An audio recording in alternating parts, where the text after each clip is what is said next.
Here we have the scorecard breakdown. I'm going to go over all these stocks and their total score. So we got to look at the monthly structure, the weekly, the daily, and if it's above the 10 EMA and the 20 EMA, and they'll get scored bullish, hold, or bearish. CCIV, 100% bullish. Tesla, 67%. Tilray, 81% bullish. BNGO, 100% bullish. Baidu, 100% bullish. And FSLY, 75% bearish. So after looking at the information that we've seen on all of the stocks and their scores, let's first start off with Churchill Capital. We've already went through this stock a few times now, but just for those who haven't seen, look at the monthly chart from 10 to 50s. I think we're just getting started. Like, a lot has happened. Today, they're very close to having the deal at a valuation of $12 billion, but we all know that we're going to go way higher than a $12 billion market cap. Look at the weekly going stupid. I mean, you haven't seen a blue day, but a blue week beside this one, and it still went up 2.37%. Just an absolute monster. And finally, on the daily, we actually consolidated from February 2nd until February 11th, gapped up, and finally pressed through with the news of, one, the CEO being on Fox Business, and then second, getting to see the Lucid deal on Bloomberg Terminal get updated. So that was really good. And I even thought there was a 13G filed from Churchill. So it seems very close to happening. Our previous support was, I think, right around here. And now we're able to move the support level to $42. If we come here, we were able to see that the $42 was a resistance on that last pop. And even during the pop midday, that was a somewhat resistance level that will now be support. So just seeing this close at above 50 just showed the strength that this market has for this. So much demand for Churchill Capital. Make sure you guys keep looking at those closes. I was able to just continue on this ride and entered right around here. Saw that 10 EMA getting tapped and touched. I was like, okay, let me go ahead and get in. And we consolidated. We held. Everybody was getting impatient. And some people even sold on this day, February 12th. I was so upset to see that. But hey, it is what it is. And we just keep pressing higher. So we actually don't want this to go up again tomorrow. We want to see some consolidation and some cool off, some pullback, just so people can take profit and re-enter lower, So Tesla, I'm a little bit bearish on Tesla. Let's look at this monthly. Monthly, we got some wicks off of the highs, and it is extended as heck from its short-term monthly EMAs. Right here, you see a wick off of 900, and then you see a lower high, and you have to understand those lower highs, lower lows is bearish. Those higher highs, those higher lows are bullish. But right now, we're seeing bearish action on the monthly. The only reason why I gave it some points is because it has a higher low than January, but that's still pending. This month is still, it's still here. So on the weekly, it is still above the short-term EMAs. However, we are not getting that demand, that little bounce. It's okay to come down in the bottom of this trading range, but it's not okay to have like little to no wicks off these lows.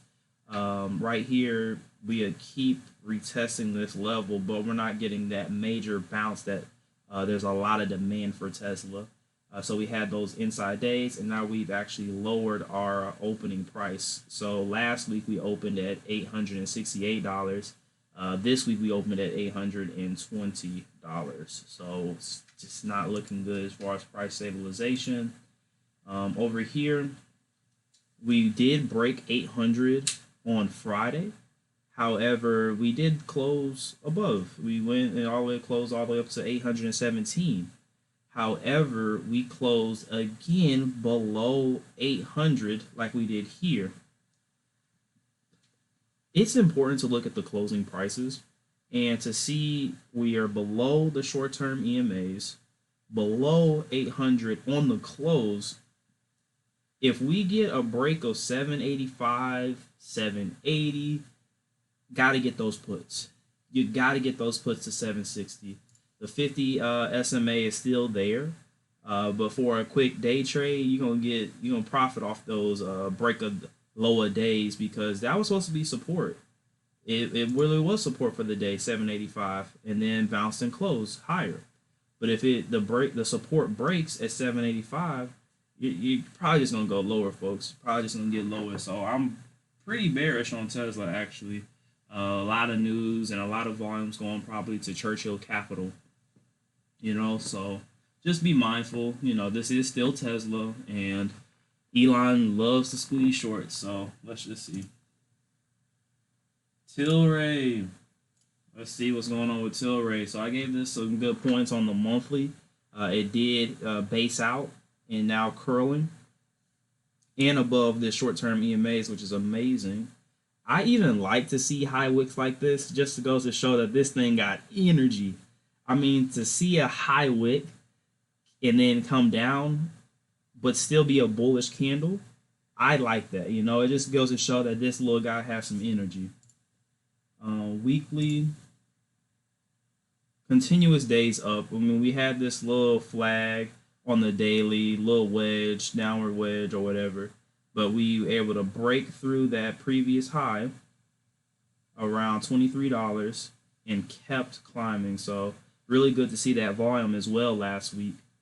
And finally, on the day, yes, I know this was short squeezes and a bunch of calls being bought and who knows what. I didn't personally trade it.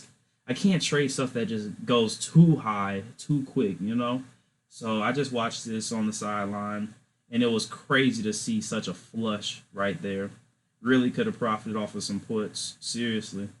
We did even have an ugly candle, but again, it's cool to know how the candles look on the day, but it still can defy, like the price action of the next day can defy all odds, So we did close above the short-term EMA here. We did still close below that resistance line of 35, but we did tease 36 today. So, hey, I mean, I'm pretty bullish on this. If the marijuana sector continues higher, Tilray has to keep going, So I'm bullish on Tilray. Finally, Bionano. I did post this on my Twitter. I hope you all do get to follow my Twitter. I really just sometimes dump charts, I mean, 20, 30, 40 charts in a day. Just, I'm in the mood to just dump them charts. On the monthly, extremely bullish. It came from 49 cents all the way above 15. This is incredible price action and good volume. Last month's volume was 2.7 billion shares. That's a lot of money going through the market right there. On the weekly, I did score this lower in a previous video because of these top wicks getting rejected. However, this day alone defies all odds as far as that resistance, and let this be a full score on the weekly.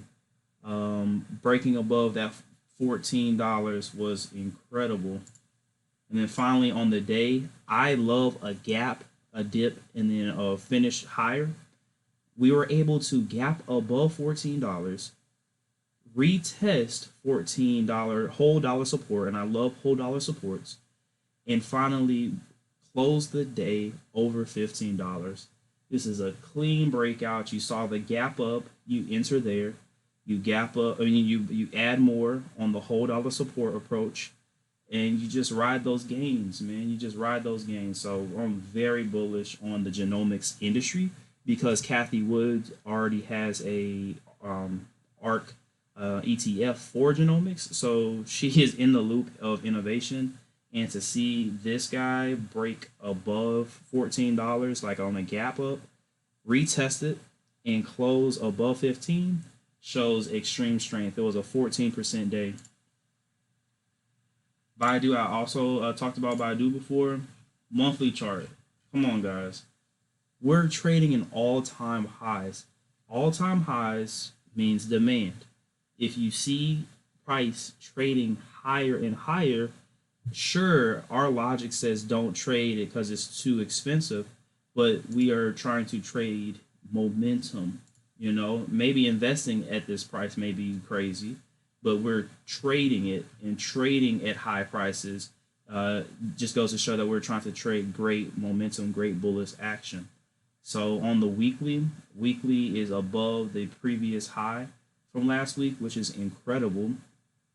And on the daily looks the best. Right here on the weekly, you do see 3 straight bullish weeks, starting from 239 all the way to now 326. So $100 move in 3 weeks. Incredible. Let's see. And then on the daily.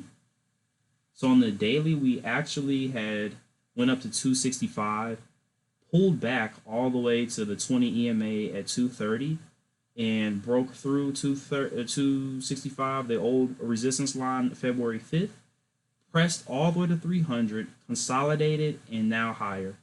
I love when a stock goes up, consolidates, and continues higher. You do need those reset moments. Like, why would we want to go straight up from 130 to 300 with no support given? Let's say, you know, we actually have a red day tomorrow. We have 313 to depend on. After 313, we have the whole $300 support to depend on. And finally, you have the short-term EMAs at 290 and 270, you know, right there for you. So you do want to see big moves. And as soon as it consolidates, enter in those inside days and wait for that move, that push higher, you know. So Baidu, 100% score on that bullishness. FSLY, FSLY.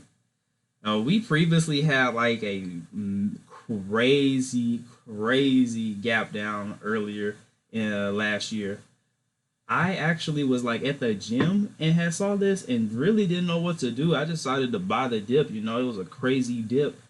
I was just wanting to get in on that action, but it's still, I had to just quickly day trade it for a quick profit, but it's still flushed lower to 62. It did kind of find a range from the previous range that it had.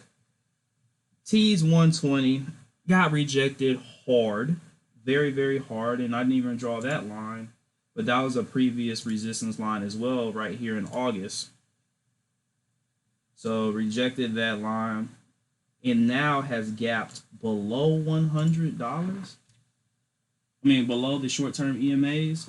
Tested $100 on support Friday, but then now closed below 100. That's not a good look, guys. That's not a good look. I'm not like bullish on any of these time frames on FSLY. I mean, really just rise and fail back into the trading range, and there's not really a clear support level. Like, you just don't see support. I can try and pull out the 50, 100, and 200. Maybe the 100 SMA at $92 can show support, but overall, this is bearish. Like, seriously. If you see that close, I mean, if you see price break below the low of the day today, if you go below 96, that's a short. Like, that's a serious short. So yeah, I'm bearish on FSLY. And now finally, Bitcoin. Bitcoin is one of those things where you just gotta hold on some stuff. Like, I saw price right at 44,000. I didn't do anything. Actually, I could have bought, but I just was like, hey, I'm just gonna chill. I did get in on this dip over the weekend, which was really great. But yeah, it held 40. It was right now we had support at 44,000. Then we climbed up to 46,000, and that turned into new support. And finally, we're kind of trading in an upward channel that it would usually be a bull flag if it was pointing downwards, but we climbed higher, and now just in a rising channel, which is always interesting to see. And crypto usually just can't be extended just off the fact that it's such a new market. So we did test 50,700 today, and seeing those tests of new highs is really good to see. Even if we're not trading right there at 50,000, it is still good to see that tease of a break of 50,000. It just goes to show you what we have in the future.